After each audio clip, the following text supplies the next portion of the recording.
નમસ્કાર, હું છું જયેશ. મારી સાથે જોડાયા છે જાણીતા જ્યોતિષી ચેતનભાઈ પટેલ. ચેતનભાઈ, આપનું ખૂબ ખૂબ સ્વાગત છે. નમસ્કાર. આજે જરા મારે ભાગ્યમંત્રમાં એવા વિષયની વાત કરવી છે કે જેને લઈને સૌ કોઈ ખૂબ ડરેલા છે, કારણ કે ખૂબ બધી વાતો થઈ છે અને ખૂબ બધી ભ્રમણાઓ છે, અને એ ભ્રમણા દૂર કરે એનું નામ જ ભાગ્યમંત્ર કાર્યક્રમ છે. અને આપના થકી આ ભ્રમણા આજે દૂર થાય એવી મને પૂરેપૂરી અપેક્ષા છે.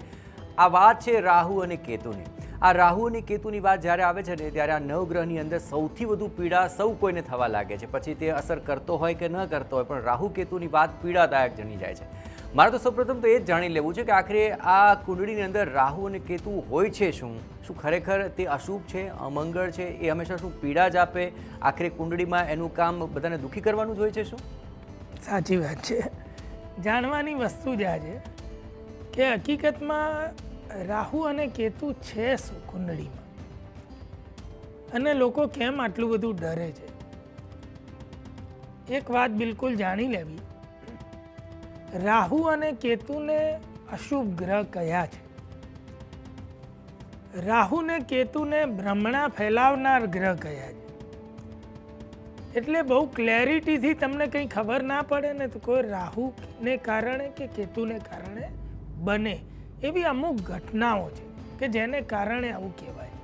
પણ જીવનની જ્યારે વાત આવે, કુંડળીની વાત આવે, તો જે રીતનો ભ્રમ અને ડર ફેલાવાય એવું કશું કામ આ રાહુ અને કેતુ કરતા જ નથી.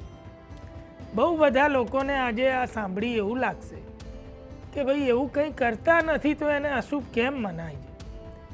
એના અનેક અનેક કારણો છે. દરેક વસ્તુના અલગ અલગ કાર્યકારણના સંબંધો હોય એટલે આવું બને. હકીકતમાં જો આપણે કુંડળીમાં જયેશભાઈ જાણીએ ને કે રાહુ ને કેતુ શું છે, તો રાહુ ને કેતુ આકાશમાં શું છે ને પહેલાં જાણી લેવું જોઈએ. કુંડળી તો હકીકતમાં આકાશી ગ્રહોનો એક નકશો મૂક્યો છે. આકાશમાં જે ગ્રહો જ્યાં જ્યાં છે, જે સિસ્ટમથી, જે રાશિમાં, જે દિશામાં, જે ડિગ્રીએ છે, એ આકાશના ગ્રહો કુંડળીમાં મૂકેલા છે, ગણિતથી મૂક્યા છે. આખી કુંડળી જે દોરી છે ને, આપણો આ ઘોડો આખો દોર્યો છે, અને કઈ દિશામાં ક્યાં કેટલા ડિગ્રીએ કયો ગ્રહ છે ને એ પ્રમાણે એ ગ્રહને સ્થાન આપ્યું. હવે કુંડળીમાં રાહુ અને કેતુ પણ લખેલા છે. જો બધા ગ્રહો આકાશમાં આપણે જોઈએ છે તો સૂર્યને જોઈએ, ચંદ્રને જોઈએ, મંગળને હવે જોઈએ છે, ગુરુ, શુક્ર, શનિ બધાને જોઈએ. નરી આંખે આપણને દેખાય છે, હવે ટેલિસ્કોપથી પણ અમુક દેખાય. તો રાહુ અને કેતુ ક્યાં છે, એને ક્યાં શોધવા? લોકોને સીધો આવો મનમાં સવાલ થાય. કુંડળીમાં છે તો આકાશમાં ક્યાં છે એ બતાવો. હકીકતમાં જાણી લો, આકાશમાં ક્યાંય રાહુ અને કેતુ કોઈ સ્થૂળ ગ્રહ છે જ નહીં. આ બધા ગ્રહો સ્થૂળ છે કે જેનું એક શરીર છે, પોતપોતાની રીતનું કદ છે, પોતપોતાનો આકાર છે, અને પોતપોતાનું એક દ્રવ્ય છે પોતાની જોડે. આમાં કશું જ નથી. છતાં પણ તેને કુંડળીમાં સ્થાન આપ્યું. તેને ગ્રહ કયા છે, નવગ્રહની અંદરના ગ્રહ માનવામાં આવે, અને એક નામ વિશિષ્ટ મળી ગયું, રાહુ અને કેતુ. આ કેવી રીતે નામકરણ થયું, શું આવ્યું, એના માટે આપણે એક સ્પેશિયલ એપિસોડ કરીશું.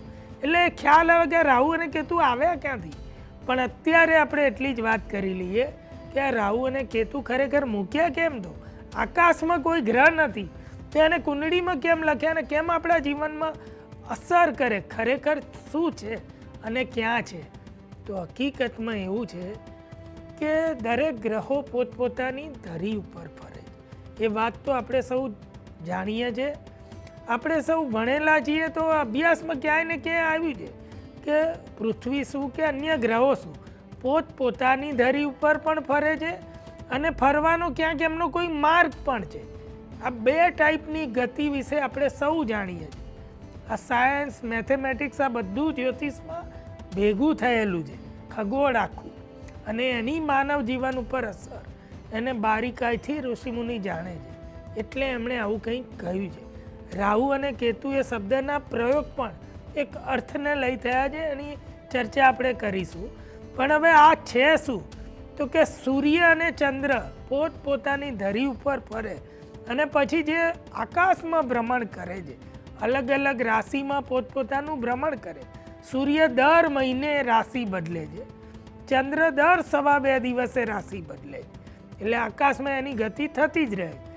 હવે જ્યારે આ બંને ગ્રહો એકબીજાના માર્ગને છેદે ભ્રમણ કક્ષામાં આકાશમાં, ત્યારે ઉત્તર તરફ જ્યાં છેદાય છે માર્ગ, સૂર્ય અને ચંદ્રનો એકબીજાનો માર્ગ કટ થાય, સૂર્ય ચાલી ગયો પછી ચંદ્ર ચાલે છે અને માર્ગ કટ કરે છે, તો ઉત્તર તરફના ભાગને રાહુ કહેવાય, એટલે ડ્રેગન હેડ. અને દક્ષિણ તરફના માર્ગને કેતુ કહેવાય, અને ડ્રેગન ટેલ, એવું ઇંગ્લિશમાં એક શબ્દ છે. એટલે આપણે એમ કહીએ કે સ્નેક એટલે સાપનું મોં અને પૂંછડું, આવું આપણે આપણી ભાષામાં કહી શકીએ. એટલે એવું બતાવાય, જ્યાં રાહુ કેતુની વાત આવે ને તો મોટો સ્નેક દોરી અને બતાવાય. એટલે આ બધી ભ્રમણાઓ થયેલી છે. હકીકતમાં આ બંનેના માર્ગ છેદાય છે. હવે જો કોઈક જગ્યાએથી આ બંને પસાર થાય છે અને માર્ગ છેદે છે ને, તો ત્યાં તેમનું ચુંબકીય બળ છોડે છે. ચુંબકીય બળ ત્યાં સમાયેલું હોય છે. એટલે એવું બતાવાય છે કે કુંડળીમાં લખવો જરૂરી છે રાહુ અને કેતુ, એટલે ઉત્તર દક્ષિણ ખબર પડે, ક્યાં મુખ છે અને ક્યાં પગ છે એ ખબર પડે. એટલા માટે આને રાહુ કેતુ નામ આપ્યું છે અને બતાવ્યું છે મુખનું ફળ અલગ છે, પગનું ફળ અલગ છે. આવું તમારે એક સમજવાનું છે. એટલે અને એ માનવ જીવન ઉપર અસર કરે છે. ઉત્તર તરફ જ્યાં સૂર્ય અને ચંદ્ર કટ કરી પોતાની ધરી એકબીજાની, ત્યાંનું ચુંબકીય બળ અલગ છે અને એ માનવીના જીવનમાં અલગ ફળ આપે છે. દક્ષિણ તરફનું એ બળ અલગ છે અને એ માનવીના જીવનમાં અલગ ફળ આપે છે. એકચ્યુઅલમાં આનાથી એ સાબિત થાય છે કે સૂર્ય અને ચંદ્ર જીવનદાતા ગ્રહ છે. એનો ઉત્તર તરફનું જ્યાં કટ થવું, દક્ષિણ તરફનું, એ આપણા જીવનને ડગમગાવી દે, એટલી ગાઢ અસર કરે. કારણ કે બંને જીવનદાતા ગ્રહો છે. એ બંનેનું કોઈ એક જગ્યાએ બળ ભેગું થાય, અચૂક જીવનમાં ચોટ કરે. એટલે ઉત્તર તરફની ચોટ અલગ છે, દક્ષિણ તરફની ચોટ અલગ. એ ચોટને જોવા માટે આ રાહુ કેતુ નામ આપ્યું છે ઋષિમુનિ એમ કહે છે કે ભલે તમને દેખાતા નથી પણ અસર સોલિડ કરે. એ ક્યાં કરે છે, ક્યારે કરે છે, મનુષ્ય જીવનના જીવન ઉપર ગજબની અસર હોય છે એમની. એટલે જાણવાનું છે. પણ જેવી ડરાવાય છે, જેવી કહેવાય છે એવી બિલકુલ નથી. આગળ તમે આ સિરીઝ આખી એપિસોડ જોશો, બિલકુલ ખ્યાલ આવી જશે કે રાહુ કેતુ શું છે, કેટલી જોરદાર અસર કરે. જી બિલકુલ, આપે જે તમામ બાબતો સમજાવી એ ખગોળીય રીતે, જ્યોતિષશાસ્ત્રની દ્રષ્ટિએ, વેજ્ઞાનિક દ્રષ્ટિએ પણ ગળે ઉતરે તેવી છે. પરંતુ આ તો દેખ્યાનું દુઃખ તો આપણે ખૂબ જોયું છે, પરંતુ આ નથી દેખાતા એવા ગ્રહો પણ આટલું બધું દુઃખ આપે છે અને ખાસ કરીને ડરાવી વધુ જાય છે. તો હવે પ્રશ્ન એ સ્વાભાવિક રીતે ઉઠી રહ્યો છે કે જો આ ગ્રહોનું અસ્તિત્વ નથી પણ છતાં પણ તેની અસર છે, પણ તેની અસર ડરાવા જેવી જ કેમ હોય છે? શા માટે લોકો તેનાથી આટલા ડરે છે? તો શું આ બંને ગ્રહોથી ડરવું જોઈએ કે પછી ન ડરવું જોઈએ? આખરે તેને કઈ રીતે આપણે આપણા જીવન સાથે જોડીને લેવાના છે?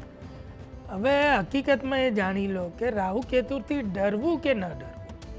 જો આપણે અંધવિશ્વાસી હોઈએ, જીવન પર્યંત અંધવિશ્વાસી રહેવું હોય, તો આવી વાતોથી ડર્યા કરે છે. જે લોકો રહે છે એ ડર્યા કરે. અને જે લોકો સમજે છે, જાણે છે કે ભાઈ આમાં ડરનું કોઈ કારણ નથી, શાસ્ત્ર પણ ક્યાંય ડરાવવાની વાત નથી કરતું, તમને કંઈક વસ્તુ અલગ તારવી અને બતાવી છે એટલે નામકરણ કર્યા છે અને એના ફળ મળે છે, સોલિડ મળે છે. એટલે પણ ડરવા માટે નહીં, જીવનને જાણવા માટે. મનુષ્યના જીવન ઉપર હું એમ કહું કે સૌથી મોટી અસર આ બધા ગ્રહોમાં કોઈ ગ્રહ કરતા હોય ને તો રાહુને કેતુ. કેવી? તો કે કોઈ પણ મનુષ્ય પૃથ્વી ઉપર જન્મ લે છે ને તો કોઈ કારણે જન્મ લે છે. એ કારણ એવું પણ હોય કે એણે ગયા જન્મ સુધી કંઈ મેળવવાની કોશિશ કરી છે અને એને મેળવી શક્યો નથી. એ મેળવવા માટે જન્મ લીધો એની તડપ હોય.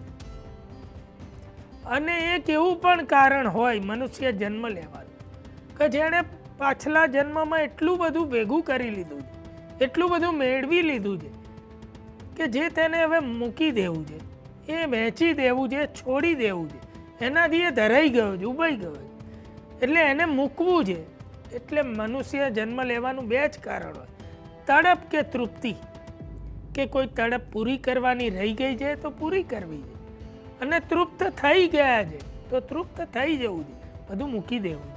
એટલે એના માટે મનુષ્ય જન્મ લે છે એ તમારી કુંડળીનો રાહુ અને કેતુ બતાવે છે કે તમે કઈ વસ્તુનો ત્યાગ કરવા જન્મ્યા છો, કઈ વસ્તુ તમારી જોડે બહુ જ છે અને તમારે જોઈતી નથી હવે, અને કઈ વસ્તુ હજુ તમારે મેળવવાની બાકી છે, શેના માટે જન્મ્યા છો એ કુંડળીનો રાહુ અને કેતુ બતાવે. તો હકીકતમાં માનવીના જન્મ લેવાનું આ કારણ બતાવતા ગ્રહ છે. એટલે સૌથી મહત્વના છે, આપણને એટલી ખબર પડી જાય કે આપણો જન્મ કેમ થયો છે તો જીવન જીવવાનું કારણ બની મળી જાય છે. તો આ જીવન ચક્ર ચાલુ થયું છે ને એનો મેઇન બેઝ આ છે, રાહુ અને કેતુ. જે લોકો રાહુ કેતુને નહીં જાણે એને એ કેમ જન્મ્યા છે ને એની જીવનમાં ખબર નહીં પડે. જે જ્યોતિષીઓ આનો ડર કે ભ્રમ ફેલાવે છે એમને પણ ખબર નથી.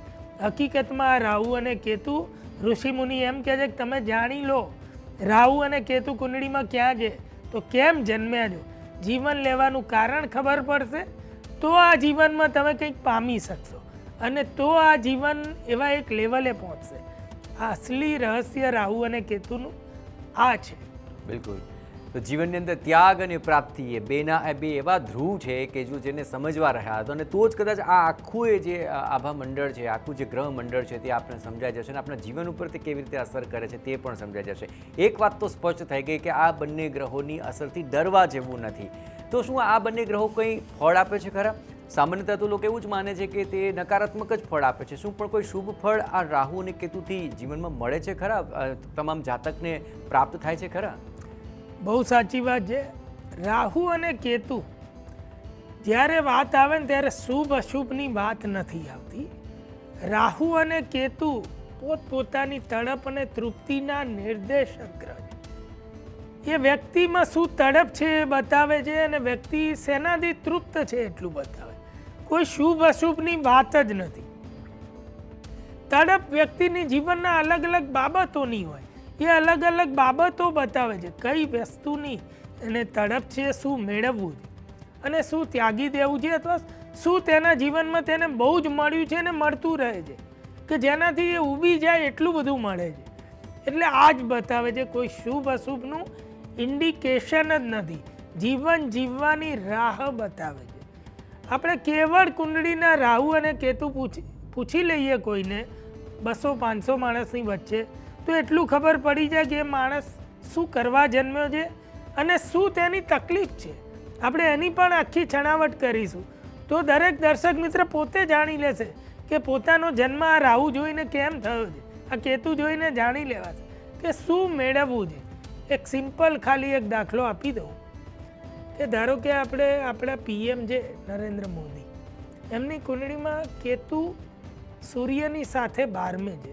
સત્તાનો ગ્રહ છે સૂર્ય અને કેતુ. કેતુ મેં કહ્યું તડપ અને તૃપ્તિ, તડપનો ગ્રહ છે કેતુ. સત્તા મેળવવામાં કંઈ બાકી છે હજુ તેમના જીવનમાં? આપણે શરૂઆતથી અત્યાર સુધી જો ટોપ લેવલ છે, છતાં પણ હજુ આપને એમના જીવનમાં એવું દેખાશે કે હજુ કંઈક મેળવવાનું બાકી છે એવી ખેવના સાથે પૂરી તાકાતથી કામ કરે છે. આપણે અનુભવવાની વાત છે કે આ કેતુ કેવું ફળ આપે. તો આ બધી વસ્તુ જીવનમાં ક્યાંય જોઈએ કોઈને તો આપણને ખબર પડે. એવા રાજા મહારાજાઓની કુંડળીઓ છે, એવા અનેક લોકોની મહાન લોકોની કુંડળીઓ છે કે જેમાં આ કેતુ આવા ફળ આપે. એ જાણવાનું છે, એ જાણીશું તો આપણને ખબર પડશે. કોઈ અશુભ બાબતની વાત નથી રાહુ કેતુ.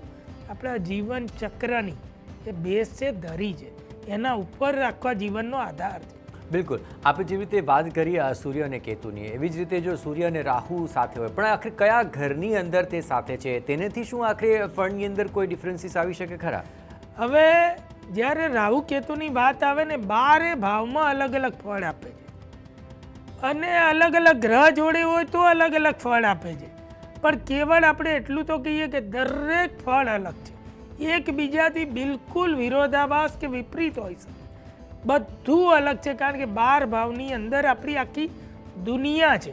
એ દુનિયામાં આપણને કઈ વસ્તુની તડપ છે, આપણે શું કરવાનું છે, શું બાકી છે. કેટલા બધા લોકો જીવનમાં આવે છે અને જતા રહે છે. તમે મોટે ભાગે જુઓ કે દુનિયાનું જે પોપ્યુલેશન છે એમાં મોટા ભાગના લોકો જીવન જીવી અને પૂરું કરી દે. જીવનમાં એવું કંઈ જ મેળવતા નથી.